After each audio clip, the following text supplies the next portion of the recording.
आप जुड़े हुए हैं जीएम एजुकेशन में। प्रदेश के बीपीएससी शिक्षक अभ्यर्थी साथियों, आज है 12 नवंबर, दिन रविवार, दीपावली का समय। हम चर्चा करेंगे कि आज के शिक्षा जगत के जुड़ी खबरें क्या है। साथियों, आज का जो चर्चा का विषय है एज रिलैक्सेशन संबंधी केस 6 to 8 के लिए प्राइमरी शिक्षक बहाली में मिनिमम पास रिक्वायरमेंट जिसने आयोग तय किया है उस सभी सफल अभ्यर्थी के लिए नौकरी, साथ ही सेकेंड सप्लीमेंट्री रिजल्ट और सीटीटी अभ्यर्थी अपेयरिंग को क्यों न दे रही है आयोग, और क्या कहना है सीटीटी अभ्यर्थी के बारे में। आइए हम एक एक करके चर्चा करते हैं जीएम एजुकेशन के माध्यम से, चैनल के माध्यम से। पहला हम चर्चा करते हैं एज रिलैक्सेशन संबंधी। आप जानते हैं कि सरकार जो शिक्षक की बहाली प्रक्रिया है इसमें 3 पोल का काम करता है, 3 ध्रुव का काम करता है। एक शिक्षा विभाग, दूसरा आयोग, तीसरा सरकार। कभी कभी क्या होता है कि नियमावली के आड़ में आटे और घून की तरह पिसता जा रहा है बीपीएससी शिक्षक अभ्यर्थी, और इसमें क्या हो रही है कठिनाइयाँ, इस संदर्भ में आइए बैठकर चर्चा करते हैं। एज रिलैक्सेशन में आपने देखा होगा कि स्टेट की दक्षता परीक्षा में पूर्व में 10 वर्षों का दिया गया था छूट, लेकिन जब बीपीएससी की बहाली हुई तो 10 वर्ष ही रखा जा रहा था, जिसके लिए लोगों ने अतिरिक्त छूट देने की मांग की और बीपीएससी को आगे झुकना पड़ा और अतिरिक्त शिक्षा विभाग के माध्यम से छूट देनी पड़ी। उसी समय में प्राइमरी की बहाली भी उसी नोटिफिकेशन में था और प्राइमरी के लिए कोई अतिरिक्त का छूट नहीं दिया था। और उस समय में मैंने अकेला केस किया था, केस नंबर 9640, त्रिपुरारी झा बनाम एजुकेशन डिपार्टमेंट, और मैंने केस जीता और मैंने अधिकतम उम्र के अभ्यर्थी के रूप में अप्लाई किया। आज सेकेंड लिस्ट की जारी की प्रतीक्षा में हूँ। बात को आगे बढ़ाते हैं। फिर यही स्थिति आ गया है संगीत परीक्षा के लिए। संगीत में भी पात्रता परीक्षा में 10 वर्षों का दिया गया था अतिरिक्त छूट। हालांकि उनका समय का जो टाइमिंग है काफ़ी कम है, संभवतः 10 वर्ष के सीमा में आ जाना चाहिए, लेकिन बीपीएससी 10 वर्ष से अतिरिक्त छूट देने से कर रही है इनकार, जिससे अभ्यर्थी जा रहे हैं न्यायालय में। बात इतनी ही नहीं बनती है, प्रशासनिक समय सीमा जो 40, 42 और 37 जो डिफरेंट कैटेगरी के लिए है, 10 वर्षों के अतिरिक्त छूट देने के बाद 47, 50 और 52 बनता है। इससे भी अधिक अभ्यर्थी वंचित रह जाएंगे बीपीएससी अभ्यर्थी में। हमारे पास जो डाटा है उसकी चर्चा कर रहा हूं। मैंने 3 सेट में, एक 8 तारीख को, दूसरा 10 तारीख को केस दायर किया है और एक 22 नवंबर को भी होने वाली है। संजोग कहिए कि एक तरफ निबंधन की प्रक्रिया चल रही है तो दूसरी तरफ हाईकोर्ट बंद हो गए 11 से लेकर के 21 तक। अब सवाल होता है कि इतनी जल्दीबाजी, बीपीएससी एक टाइम लिमिट रखती है और उसी के टाइम बाउंडिंग के अंतर्गत अपने काम का निष्पादन करती है, क्योंकि बीपीएससी में एक एग्जामिनेशन के अलावा बहुत सारे एग्जामिनेशंस का लोड रहता है। एक शेड्यूल के according with certain achieve the target during the certain period, that is the called the plan। but for the prepared plan need for the things 7 theme point: when, what, or whom, which, why, who, where. In this way, prepare the plan by Education Department, BPSC, state government, achieve the target during the certain period.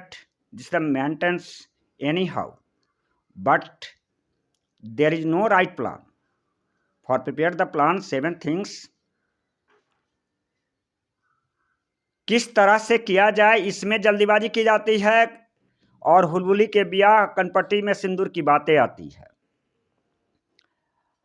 आपको जानना चाहिए कि planning बनाने के लिए आयोग को वैसे अभ्यर्थी पर भी चिंतन करना चाहिए कि जिसका हमारे पास जो 3 सेट में केस है, 25 अभ्यर्थी का लिस्टिंग केस दायर में है, पेटिशनर्स के रूप में है, जिसका अधिकतम एज है। पिछली केस नहीं है कि त्रिपुरारी झा के साथ साथ एक पंकज झा सुपौल से जुड़ा था। यह लड़ाई काफ़ी शक्तिशाली होगा। इस संदर्भ में यह मैं कहना चाहता हूं कि जो भी अधिकतम उम्र के अभ्यर्थी जो 10 वर्ष अतिरिक्त छूट देने के बाद भी बच जाते हैं, वैसे अभ्यर्थी को निराश नहीं होने की है ज़रूरत। यह न्यायालय है, न्याय का मंदिर है, कोई जुग का जुआ नहीं। और न्यायालय के मंदिर में तभी जब जाता है तो न्यायिक होना पड़ता है, तब मिलता है न्याय। तो इसलिए इस संदर्भ में बहुत सारे जनप्रतिनिधि भी हैं, हमारे शिक्षक जगत से नेता हैं।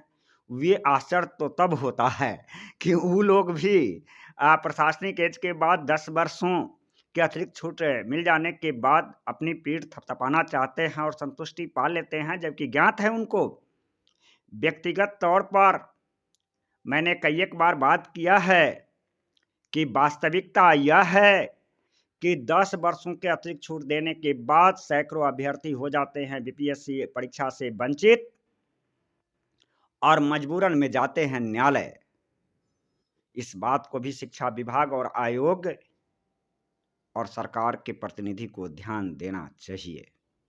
आएगा, आप ऐसे अभ्यर्थी को मैं सांत्वना नहीं, रियलिटी सेटिस्फाइड करना चाहता हूं। वेट फॉर टाइम, आप प्रतीक्षा करें और prepare to mentally right way for examinations. आप इसकी तैयारी करें, आगे सफलता मिलेगी ही। न्यायालय से भी आपको एज रिलैक्सेशन मिलेगा। आगे बात आती है प्राइमरी की नियुक्ति के बारे में। मैंने सरकार के प्रतिनिधियों से संवाद जब कायम किया, या बहुत सारे लोगों ने काम किया इस पर, जो मिनिमम नियमावली में आपने जो कटअप तैयार किया है, उसका जो सफल अभ्यर्थी है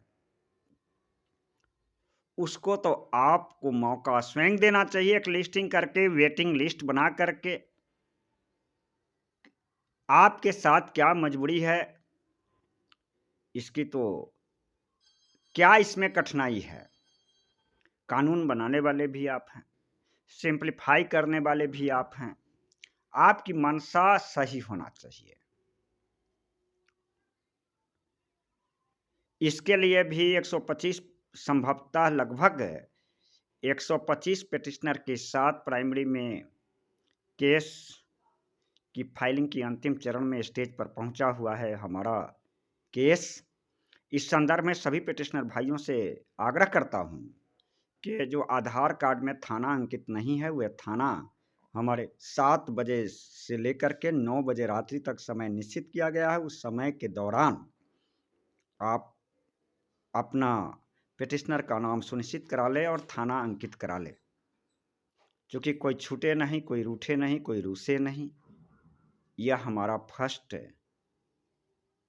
करेक्टिव एक्शन है और इसमें आप पार्टिसिपेट करेंगे, साथ ही अधिक न फोन करके डिस्टर्ब न करेंगे, क्योंकि आप भी परीक्षा की तैयारी कर रहे हैं, मैं भी एक अभ्यर्थी के नाते बीपीएससी 2 की तैयारी कर रहा हूं। समय का टाइमिंग वेस्टेज नहीं होगा, आप न करेंगे, ऐसा ख्याल रखेंगे। मैं इस संदर्भ में कहना चाहता हूं कि हमारे जो जनप्रतिनिधि हैं उनको भी ध्यान देना चाहिए कि क्या जो नियोजित टीचर्स के लिए अलग नियम, आपकी बातें तो आती है मुँह से कि क्या इतनी उम्र में बीपीएससी का एग्ज़ाम देगा? जो बीपीएससी का एग्ज़ाम कट ऑफ पार किया है, फिर दोबारा उसको प्राइमरी का या किसी भी परीक्षा का एग्ज़ाम दिलवाने का आप सरकारी बाध्यता के कारण दोबारा दिलवाएँगे?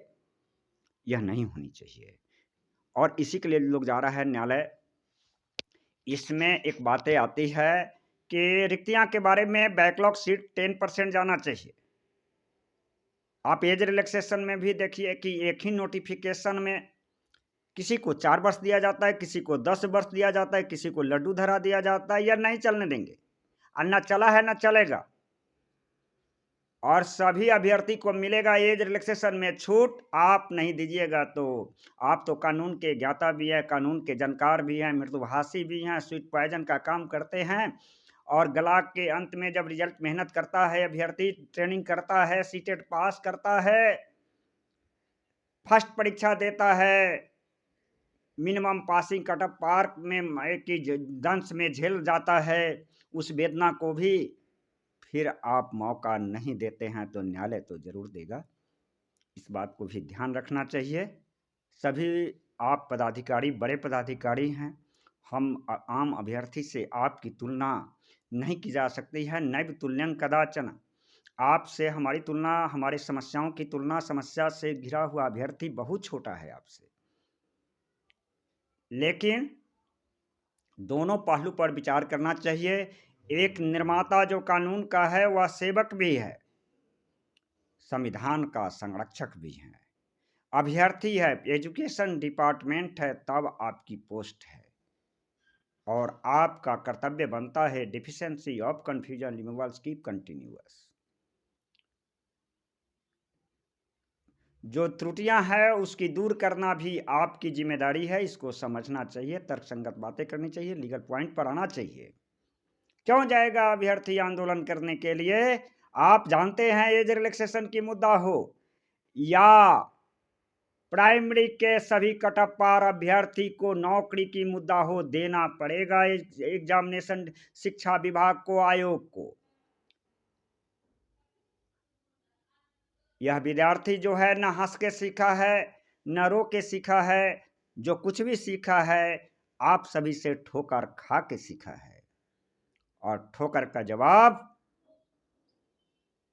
उस ऑब्स्टेकल्स को डिस्ट्रॉयड करके प्लेन सरफेस बनाने का काम भी करेगा प्रदेश के बीपीएससी अभ्यर्थी। बात को आगे बढ़ाते हैं।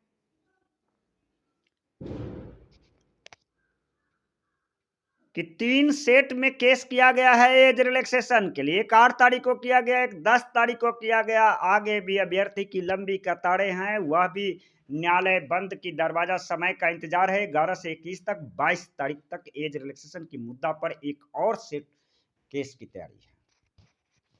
दूसरा, प्राइमरी के जितने भी कट ऑफ पार अभ्यर्थी हैं उनमें आपकी कंटिन्यूअस जितनी रिक्तियां हैं उसको फुलफिल किया जाएगा। आपने कह दिया नॉट अवेलेबल अभ्यर्थी, यानी आपको न्यायालय के सामने प्रस्तुत करना पड़ेगा कि आखिर वास्तविक और रियलिटी क्या थी आपकी संख्या। अगला बात करते हैं सेकेंड सप्लीमेंट्री रिजल्ट का। सरकार के सूत्रों का माने, विश्वस्त सूत्रों की माने तो शिक्षा विभाग और आयोग के बीच में संवाद कायम हो चुका है। सेकेंड सप्लीमेंट्री रिजल्ट आएगा, लेकिन संख्या बताने से आयोग अभी कर रहा है इनकार और बार बार यह चैनल के माध्यम से कहते जा रहे हैं कि ड्रॉप आउट के कारण कितने अभ्यर्थी परीक्षा नियोजन प्रक्रिया से हो गए हैं वंचित, इस संख्या को बता नहीं रही, क्योंकि वेरिफिकेशन एजुकेशन डिपार्टमेंट का था। एजुकेशन डिपार्टमेंट शिक्षा आयोग के बारे में संख्या दिया नहीं। इस सूत्रों से, विशेष सूत्रों से जानकारी मिल रही है कि इतनी बड़ी अवधि के बाद 1,20,300 की बहाली रिजल्ट प्रकाशन हुआ और रिजल्ट प्रकाशन से इतना टाइम पीरियड के बाद केवल 2 बार हुई है बैठक। इस 2 बार बैठक में भी कंबाइंड बैठक में जो शिक्षा विभाग और आयोग के पास में बैठक हुई, क्या गारंटी है कि केवल सेकेंड सप्लीमेंट्री रिजल्ट पर हुआ है? और सेकेंड सप्लीमेंट्री रिजल्ट को आपको ससमय नहीं पूरा कीजिएगा तो छठ के बाद बहुत बड़ा होगा महाआंदोलन, जिसमें पार्टिसिपेट करेंगे एज रिलैक्सेशन के अभ्यर्थी और प्रदेश के जितने भी कट ऑफ पार हुआ है अभ्यर्थी। इसका सामना करना पड़ेगा तीनों का, आयोग, शिक्षा विभाग और सरकार को। हमको तो एक बात याद आ रहा है कि माननीय पाठक जी का एक मैं देखा हूँ, कोई विनीता कुमारी चौहान, जिसने एक अभी जो शिक्षक हुए हैं हमारे बंधु, उसका एक संगठन बनाया है और उसको नोटिस जारी किया गया है कि आपकी को संगठन का दायित्व नहीं निभाना चाहिए अध्यक्षता के रूप में, और इस संगठन का कोई अस्तित्व नहीं है। और रूल और रेगुलेशन बतलाते हैं कि अगर संगठन एक समस्या के निष्पादन के लिए होता है तो उसमें अपनी पक्ष रखने का मौका किसी भी समूह को देना चाहिए। अभी अभी मैंने देखा एक चैनल के माध्यम से कि उनको नोटिस जारी किया गया है। यह दुर्भाग्यपूर्ण है। हम लोगों का के नेतृत्व में इसको निंदा करता है कि किसी भी अभ्यर्थी, त्रिपुरारी झा नेतृत्व करता हो या कोई भी अभ्यर्थी नेतृत्व करता हो, वह अपनी बात को समूह के साथ संगठन बना करके रखता है तो उनकी बातों को सुनना चाहिए, न कि दंडात्मक प्रवृत्ति। आप अभिभावक हैं, punish the always tendency of given by punish of a responsible persons including the directors, parents in the our family, social in a family, persons in live in the different place. For keep in mind continuous for deficiency of removal. This is the right way view of a by grievance directors, parents and socials या team leaders. इसकी necessary होता है, इससे भयभीत न होगा अभ्यर्थी। आप जिसको प्रेशराइज करोगे कानून के आड़ में, वह उतना ही स्ट्रॉन्ग होता जाता है। यह साइंस का रीजन है कि exert pressures exerted on the body after that becomes a more powerful and strength due to particles combined beat together with high bounding strength. आप किसी को जितना दबाइएगा उतना ही अधिक ताकत से वह मजबूत होता है। अभ्यर्थी का संगठन हमेशा मजबूती से लड़ते आया है, आगे भी लड़ता रहेगा, चाहे संगठन असंगठित रूप से संगठन बनाता हो या बनाता हो अपनी समस्या के समाधान के लिए बनाता है। आगे बात बढ़ाते हैं सेकेंड सप्लीमेंट्री रिजल्ट के बारे में कि निश्चित तिथि तय करना होगा, आपको संख्या भी बताना होगा, नहीं तो न्यायालय की डंडा में तो सारी पूछताछ होगी, पक्ष विपक्ष में वार्ताएं होगी। इस बात को भी आप लोगों को ख्याल रखना चाहिए। आगे हम बात करते हैं अपीयरिंग सीटीटी कैंडिडेट का। बीपीएससी आयोग की माने तो क्या कहना है, क्या थीम है उनका कि बीपीएससी सीटीटी में फेल अभ्यर्थी बीपीएससी में सफल तो हो गए, नहीं जमा कर सके सर्टिफिकेट, जिससे कि रिजल्ट प्रकाशन में हुआ विलंब और नियोजन प्रक्रिया में हो रही है कठिनाइयां और ड्रॉप आउट में कैंडिडेट की बढ़ रही है अधिक संख्या। बात सही भी है, लेकिन बात आगे बढ़ाते हैं। उसमें यह कहना है कि आपने ही प्राइमरी में फर्स्ट स्टेज में दिया था रिलैक्सेशन, दूसरी तरफ अभ्यर्थी कह रहे हैं कि प्राइमरी में फर्स्ट में देंगे, दिया था आपने मौका, तो टीआरईटी में क्यों नहीं दीजिएगा। इस पर जवाब आता है कि प्रत्येक वर्ष अब निकाली जाएगी शिक्षक की वैकेंसी। इस पर अपीयरिंग सीटीटी अभ्यर्थी संतुष्ट नहीं है। उनका कहना है कि यह चुनावी मुद्दा है, चुनावी लुभावना है, अभी चुनाव का समय है, इसलिए सरकार कह रही है कि प्रत्येक वर्ष देंगे शिक्षक की नौकरी। इसलिए अपीयरिंग सीटीटी कैंडिडेट भी मांग रहे हैं सेकेंड फेज में मौका। देखना है आगे क्या करता है, क्या लेता है फैसला आयोग।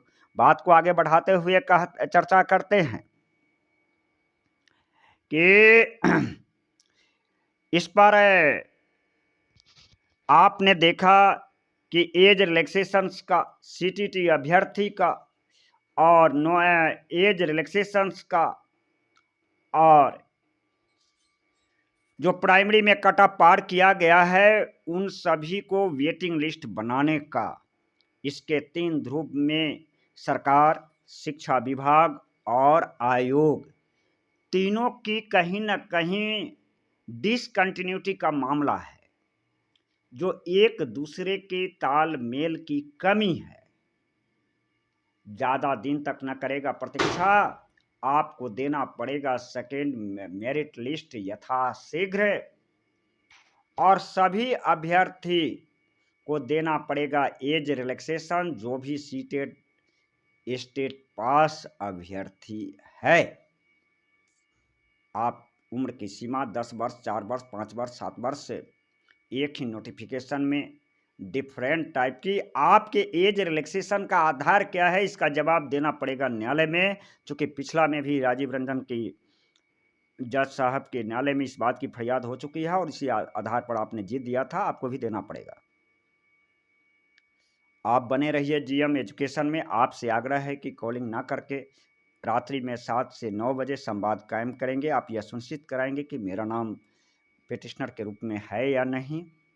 धन्यवाद। चूँकि इसका उद्देश्य है कोई रूठे नहीं, कोई छूटे नहीं। आपका सुझाव हमारे सिद्धार्थ सर्वोपरि है। धन्यवाद। आपका साथी त्रिपुरारी झा।